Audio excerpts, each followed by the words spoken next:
Welcome to The Explainer. Today we're diving into what happens when a car is so far gone, it's pretty much just a memory. And let me tell you, this isn't your average repair job. This is a full-on resurrection from a junkyard grave.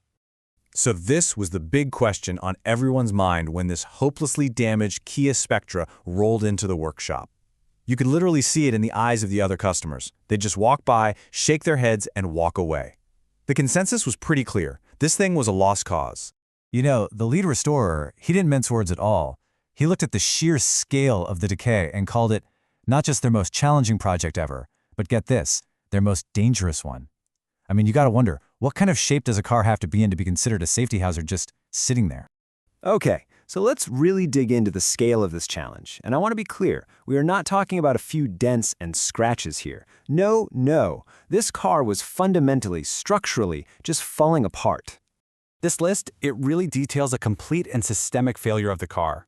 We're talking floor panels so rotted out you could probably see the ground right through them. Kilos of old, thick body filler, which, by the way, is a massive red flag in car restoration. It's like a cheap bandage used to hide a really serious wound, and it just ends up trapping moisture and making the rust problem 10 times worse. And the roof, it was so caved in, it seriously looked like a building had collapsed on top of it. I mean, every single part was compromised. So before they could even think about rebuilding, they had to go backward. The first step wasn't building anything up. It was deconstruction, stripping away not just years of neglect, but layers and layers of shockingly bad repair jobs that were hiding even bigger problems underneath. And this wasn't just cleaning. It was basically automotive surgery. They had to physically cut out the diseased parts, all that cancerous rust and crumbling metal, just to have a shot at saving the patient. And what was left behind? Well, it was the car's skeleton, its bare bones. And right there, with the car stripped down to nothing but that metal skeleton, that's when the true artistry could finally begin. This is the stage where raw materials and incredible skills start to transform that skeleton back into the shape of a car we can all recognize. This really breaks down the painstaking process. So, after they weld in all that fresh metal, the next step is this meticulous denting work. And this part is absolutely crucial. See, the goal is to get the metal as close to perfect as you possibly can, so that the body filler is just this whisper-thin layer to smooth everything out for the paint. That's the real difference between true craftsmanship and just, slapping on filler to cover up problem. And that whole philosophy is just perfectly captured right here.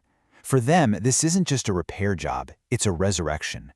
It's about breathing new life into an object that everyone else had already written off for dead. And this timeline, it really drives home a critical point. This kind of quality just cannot be rushed. I mean, look at that. It took an entire month of intensive, back-breaking labor just to get the metal bodywork right. A full 30 days before they could even think about picking up a can of paint. All right, so after all that grueling bodywork, the car is finally ready for its new identity. This is the moment of truth. Let's head to the paint booth. 1 full month. That's the sheer amount of time that was dedicated to just the bare metal before the first drop of primer could even touch it. That right there is a huge milestone. And at last, after a month and 10 days of nonstop work, we reach the climax of this whole thing. This is the moment where all of that structural repair and metal artistry gets unified under a perfect, glossy coat of lacquer. And now, the moment we have all been waiting for. We get to see the result of all that pain, all that patience, and all that pure artistry. This is the final reveal. The contrast is just staggering. From a wreck that people literally said was impossible to fix, to what the restorers proudly and kind of affectionately call a full Papu brand new car. It's their own unique way of saying it's perfect, completely and utterly unrecognizable from what it used to be. You can just feel the pure joy in that quote, can't you? My heart is happy. This wasn't just another job rolling out of the workshop. For this team, this was a deeply personal victory against some truly impossible odds. So what's the big takeaway here? In just over a month and a half, this team took something that was destined for the junkyard and turned it into a legitimate work of art. It's a powerful testament to the value of true craftsmanship, of patience, and of having the vision to see potential where everybody else just sees ruin. And really, it leaves us with this final question. What is the true value of giving something a new life? Because beyond all the metal and the paint, this restoration is really about refusing to let something be forgotten. It's a stunning reminder that with enough skill and enough passion, maybe nothing is truly beyond saving.